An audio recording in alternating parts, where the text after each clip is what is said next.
ഞാൻ വളരെ പ്രധാനപ്പെട്ട മറ്റൊരു പരാമർശം കൂടി ഇപ്പോൾ ജഡ്ജിയുടെ ഭാഗത്ത് നിന്നുണ്ടാകുന്നുണ്ട്. അത് കേസ് തുടങ്ങിയ കാലം മുതൽ കോടതിക്കകത്തും പുറത്തും ഓരോ വ്യക്തികളും അവരുടെ താല്പര്യത്തിനനുസരിച്ച് വിവാദങ്ങൾ സൃഷ്ടിച്ചു എന്നുള്ളതാണ് കോടതിയുടെ ഭാഗത്തു നിന്നുണ്ടാകുന്ന ഗൗരവമേറിയ പരാമർശമാണ്.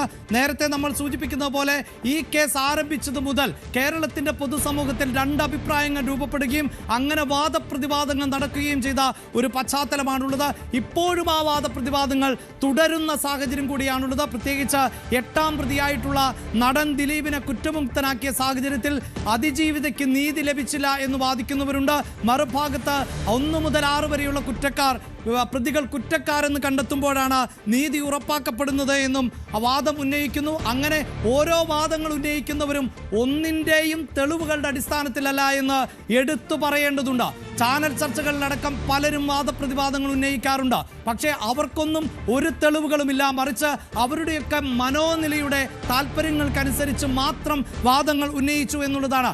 അതാണ് കോടതി ജഡ്ജി ഇപ്പോൾ ആവർത്തിച്ചു പറയുന്നത്. ജഡ്ജിക്ക് നേരെ പോലും പലതരത്തിലുള്ള വിമർശനങ്ങൾ ഉന്നയിച്ച പശ്ചാത്തലം കഴിഞ്ഞ ദിവസമായിരുന്നു. കോടതി നടപടികൾ ആരംഭിച്ചപ്പോൾ കോടതിയിലെ ജഡ്ജി ദിലീപിനെ കണ്ടു വണങ്ങി എന്നൊക്കെ ആളുകൾ മാധ്യമങ്ങൾക്ക് മുന്നിൽ പോലും പ്രതികരിക്കുന്ന വിചിത്രമായ സാഹചര്യം ഉണ്ടാകുന്നത്. കോടതി നടപടികളുടെ കീഴ്വഴക്കത്തിന്റെ ഭാഗമായി ജഡ്ജ് സീറ്റിലേക്ക് ഇരിക്കുന്നതിന് മുമ്പ് കോടതിയെ വണങ്ങാറുണ്ട്. അപ്പോൾ ആരാണ് മുന്നിൽ നിൽക്കുന്നത്? അതിന് ഈ ഒരു ബലാത്സംഗ കേസിലെ പ്രതിയാണോ? നേരത്തെ സൂചിപ്പിച്ച നിർഭയ കേസിലെ തൂക്കിലേറ്റപ്പെട്ട പ്രതികളാണ് മുന്നിൽ നിൽക്കുന്നത് എങ്കിൽ പോലും അതൊരു കീഴ്വഴക്കമാണ്. ആരാണ് നിൽക്കുന്നത് എന്ന് നോക്കിയല്ല സാധാരണ ജഡ്ജിമാർ കൈകൂപ്പിയിരിക്കുന്നത്. അതുപോലും വിവാദമാക്കുന്ന പശ്ചാത്തലം ഉണ്ടാകുന്നു. അത് പ്രതിയെ നോക്കി വണങ്ങിയതാണ് എന്ന തരത്തിൽ പ്രതികരണം ഉണ്ടാകുന്നു. ഒരു പക്ഷേ ആ പശ്ചാത്തലത്തിലായിരിക്കാം ജഡ്ജി ഇത്തരത്തിലൊരു പരാമർശം നടത്തുന്നത്. കേസ് തുടങ്ങിയ കാലം മുതൽ കോടതിക്കകത്തും പുറത്തും ഓരോ വ്യക്തികളും അവരുടെ താല്പര്യത്തിനനുസരിച്ച് വിവാദങ്ങൾ സൃഷ്ടിച്ചു എന്നുള്ളതാണ്. അതായത് ഈ വിഷയം ചർച്ച ചെയ്യപ്പെടുമ്പോൾ എല്ലാവരും തെളിവുകളില്ലാതെ അടിസ്ഥാനങ്ങൾ ഇല്ലാത്ത പ്രത്യാരോപണങ്ങളാണ് നടത്തിക്കൊണ്ടിരിക്കുന്നത്. അവിടെയാണ് ജഡ്ജി നേരത്തെ ചോദിച്ച ചോദ്യം, സമൂഹത്തിന് തോന്നലുകൾക്കനുസരിച്ചാണോ കോടതി വിധി പറയേണ്ടത് എന്ന്. അത് അങ്ങേയറ്റം ഗുരുതരമായ പ്രത്യാഘാതം സൃഷ്ടിക്കും എന്നതും നമുക്ക് നിരീക്ഷിക്കേണ്ടതുണ്ട്. അതായത് ആൾക്കൂട്ടം പറയുന്നതായിരിക്കണം യാഥാർത്ഥ്യമെന്ന് ഒരു നിർബന്ധവുമില്ല.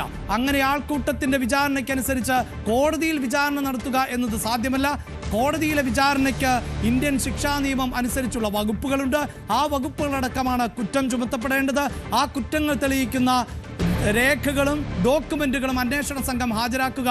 അതിൻ്റെ അടിസ്ഥാനത്തിൽ മാത്രമാണ് ശിക്ഷ വിധിക്കാൻ സാധിക്കുകയുള്ളൂ എന്നുള്ളതാണ് എടുത്തു പറയേണ്ടത്. അങ്ങനെ ഒരു പരാമർശം കോടതിയുടെ ഭാഗത്ത് നിന്ന് ഈ ഘട്ടത്തിൽ ഉണ്ടാകുന്നു എന്നത് വളരെ പ്രധാനപ്പെട്ടതാണ്. ഒരുപക്ഷെ കേരളത്തിൽ ഇത്രയധികം ചർച്ച ചെയ്യപ്പെട്ട ഒരു കേസ് ഇതിനു മുമ്പ് ഇത്തരത്തിൽ ഉണ്ടായിട്ടില്ല എന്നതാണ്. കാരണം അവിടെ പ്രതിപ്പട്ടികയിലേക്ക് മലയാളികൾ അറിയപ്പെടുന്ന ഒരു നടൻ എത്തി നിന്നു എന്നുള്ളതാണ്. ആ നടന് പങ്കുണ്ടോ ഇല്ലയോ എന്നത് കോടതിയെ സംബന്ധിച്ചിടത്തോളം തെളിവുകളുടെ അടിസ്ഥാനത്തിൽ മാത്രമാണ് വിധിക്കാൻ സാധിക്കുകയുള്ളൂ. ഒരു പക്ഷേ ദിലീപ് എന്ന ആ നടൻ തെറ്റ് ചെയ്തിട്ടുണ്ടാകാം. പക്ഷേ കോടതിക്ക് ശിക്ഷ വിധിക്കണമെങ്കിൽ ആ തെറ്റ് ചെയ്തു എന്നതിൻ്റെ തെളിവുകൾ അന്വേഷണ സംഘം ഹാജരാക്കേണ്ടതുണ്ട്. അതിനപ്പുറത്ത് പുറത്തു നിന്നുകൊണ്ട് സമൂഹത്തിൻ്റെ നാനാതുറകളിൽ ഉള്ളവർ ദിലീപ് കുറ്റക്കാരനാണ്, ദിലീപാണത് ചെയ്തത് എന്നതുകൊണ്ട് കോടതിക്ക് വിധിക്കാൻ സാധിക്കില്ല. ഇനിയിപ്പോൾ 1 മുതൽ 6 വരെയുള്ള പ്രതികൾ, ആ പ്രതികൾ കുറ്റക്കാരാണ് എന്ന് കോടതി കണ്ടെത്തിയിട്ടുള്ളത് കോടതിയിൽ നടന്ന വാദങ്ങളുടെയും പ്രതിവാദങ്ങളുടെയും അടിസ്ഥാനത്തിലാണ്. അന്വേഷണ സംഘം നൽകിയിട്ടുള്ള തെളിവുകളുടെ അടിസ്ഥാനത്തിലാണ്.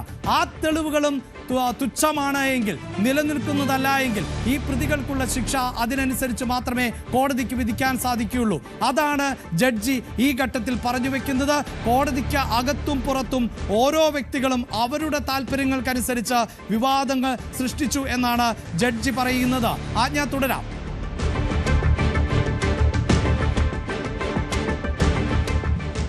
അഭിലാഷ്, കേസ് തുടങ്ങിയ കാലം മുതൽ ഓരോരുത്തരും അവരവരുടേതായ രീതിയിൽ കേസിനെ ഓരോ വ്യക്തികളും അവരവരുടേതായ താല്പര്യത്തിനനുസരിച്ച് വിവാദങ്ങൾ സൃഷ്ടിക്കുന്നുവെന്നാണ് കോടതി പറഞ്ഞത്. പ്രത്യേകിച്ചും ഈ ഇപ്പോഴും കേസ് പരിഗണിക്കുന്ന ആദ്യഘട്ടത്തിലും മാധ്യമങ്ങളും അഭിഭാഷകരും ഈ കേസ് കോടതി കാര്യങ്ങൾ റിപ്പോർട്ട് ചെയ്യുമ്പോൾ സൂക്ഷ്മത പാലിക്കണം എന്നുള്ള വിമർശനാത്മകമായ ഒരു പരാമർശത്തോടു കൂടിയാണ് കോടതി നടപടിക്രമങ്ങൾ ആരംഭിച്ചിരുന്ന സാഹചര്യം ഉണ്ടായിരുന്നത്. നമുക്കറിയാം, ഒരു പക്ഷേ കേരളത്തിലല്ല രാജ്യത്ത് തന്നെ ഇത്രയധികം ജഡ്ജ് വിമർശിക്കപ്പെടുന്ന ഒരു സാഹചര്യത്തിലേക്കും കോടതി നടപടിക്രമങ്ങളും കോടതി വിധിയും വിമർശിക്കപ്പെടുന്ന ഒരു സാഹചര്യത്തിലേക്ക് മുൻപ് ഇല്ല എന്ന് തന്നെ വേണം. ഇത്രയധികം, അതായത് കോടതി അലക്ഷ്യമാണെന്ന് ആളുകൾക്കറിയാം, അല്ലെങ്കിൽ കോടതിക്കെതിരെ പറയുന്നത് കുറ്റകരമാണെന്ന് അറിയാം.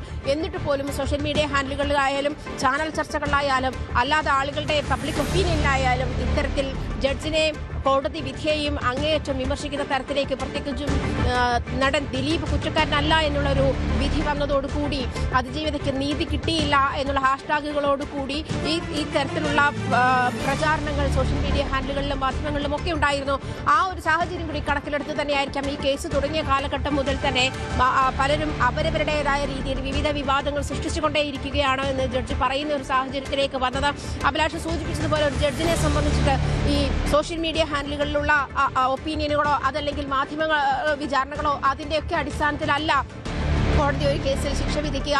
കോടതിക്ക് മുൻപാകെ തെളിവുകൾ ഹാജരാക്കാൻ, അതായത് നടൻ ദിലീപ് കുറ്റക്കാരനാണ് എന്ന് വിധിക്കാൻ പോകുന്ന തെളിവുകൾ ഹാജരാക്കാൻ പ്രോസിക്യൂഷൻ പരാജയപ്പെട്ടു എന്നുള്ള കാര്യമാണ് ജഡ്ജി വ്യക്തമാക്കിയിരിക്കുന്നത്. ആ ഒരു സാഹചര്യത്തിലാണ് 7ാം പ്രതി മുതൽ 10ാം പ്രതി വരെയുള്ള പ്രതികൾ കുറ്റവിമുക്തരാകുന്നതും നടൻ ദിലീപ് 8ാം പ്രതിയാണ് കേസിലെ.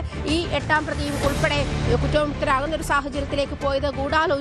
ക്രിമിനൽ ഗൂഢാലോചന ദിലീപിനെതിരെ തെളിയിക്കാൻ കഴിഞ്ഞില്ല എന്ന് തന്നെയായിരുന്നു കോടതി മുന്നോട്ട് വെച്ചത്. ആ ഒരു സാഹചര്യത്തിൽ വലിയ വിമർശനമായിരുന്നു കോടതി ഈ എറണാകുളം പ്രിൻസിപ്പൽ സെഷൻസ് കോടതി ജഡ്ജ് ഹണിയം വർഗീസ് ഏറ്റുവാങ്ങേണ്ടി വന്നത്. വലിയ വിമർശനമായിരുന്നു. ഒരുപക്ഷെ മുൻപ് ഒരു കേസിലും കാണാത്ത തരത്തിലുള്ള വിവാദങ്ങളും വിമർശനങ്ങളും ഒക്കെ ജഡ്ജിനെതിരെ ഉയർന്നു വന്നൊരു സാഹചര്യം ഉണ്ടായിരുന്നു.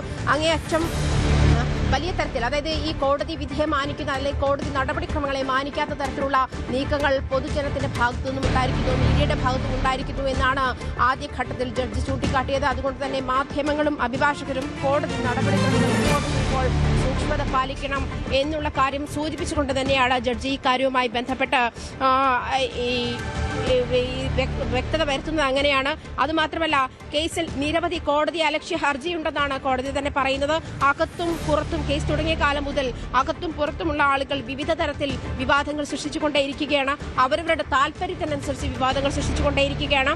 5ഉം 6ഉം പ്രതികൾക്ക് കുറ്റത്തിൽ പങ്കില്ല എന്ന ഇതിനിടയിൽ അഭിഭാഷകൻ വ്യക്തമാക്കുന്ന ഒരു സാഹചര്യത്തിലേക്ക് പോയി. മാത്രമല്ല, 3ാം പ്രതി C376 ഡിക്കുള്ള മിനിമം ശിക്ഷ പോലും 3ാം പ്രതിക്ക് നൽകരുത് എന്നാണ് 3ാം പ്രതിയുടെ അഭിഭാഷകൻ വ്യക്തമാക്കുന്നത്. പ്രത്യേകിച്ചും ഈ ഒരു കുറ്റകൃത്യത്തിൽ, അതായത് ബലാത്സംഗത്തിൽ നേരിട്ട് പങ്കെടുക്കാത്ത ആളുകളാണ് 2 മുതൽ 6 വരെയുള്ള എന്നുള്ള സാഹചര്യത്തിലേക്ക് എത്തിയിരിക്കുകയാണ്.